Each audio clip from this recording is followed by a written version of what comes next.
मनीष जी के साथ अभिरा पहुंची गोयंका हाउस।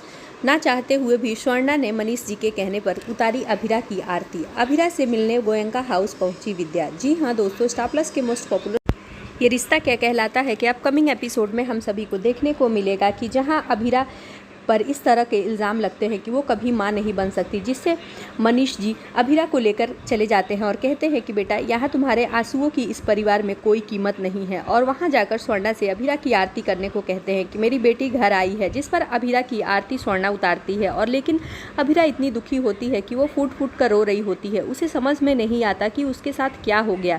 वहीं जैसा कि रूही इतनी घटिया चाल चल दी है, रूही डॉक्टर को पैसे देकर झूठ बोलवा दी है। वहीं विद्या पहुँचती है जहाँ मनीष जी अभिरा से मिलने के लिए विद्या को साफ साफ इनकार कर देते हैं। लेकिन विद्या मनीष जी के आगे हाथ जोड़ती हुई दिखाई देगी, जहां मनीष जी विद्या को अभिरा से मिलने की परमिशन दे देते हैं। अभिरा के पास जाती है विद्या तो अभिरा फूट फूट कर रोने लगती है। अभिरा को रोता हुआ देख विद्या इमोशनल होती है और कहती है कि अभिरा, मैं तुमसे अरमान की शादी चाह कर भी नहीं होने दे सकती, क्योंकि मुझे तुम वारिस नहीं दे सकती हो। मेरा अरमान बच्चों को बहुत प्यार करता है और मैं अपने अरमान के साथ ऐसा नहीं होने दे सकती, क्योंकि अभिरा, मुझे इस बात का बहुत दुख है कि तुम कभी माँ नहीं बन सकती। अभिरा बोलने की कंडीशन में नहीं होती है और अभिरा रोने के सिवा विद्या को कोई जवाब नहीं देती है। जी हाँ दोस्तों, जैसा कि रूही इतनी घटिया चाल चल देती है, जैसा कि अरमान से कहते हुए नजर आती है कि अरमान, तुम उस चीज़ को बर्दाश्त नहीं कर सकते, लेकिन हम तुम्हारे साथ हैं। अभिरा कभी माँ नहीं बन सकती, जिस पर अरमान रूही को साफ साफ कह देता है कि मुझे तुम्हारे साथ की ज़रूरत नहीं है, मेरे साथ मेरी अभिरा है। जी हाँ दोस्तों, अब आगे के एपिसोड में देखना दिलचस्प होगा कि क्या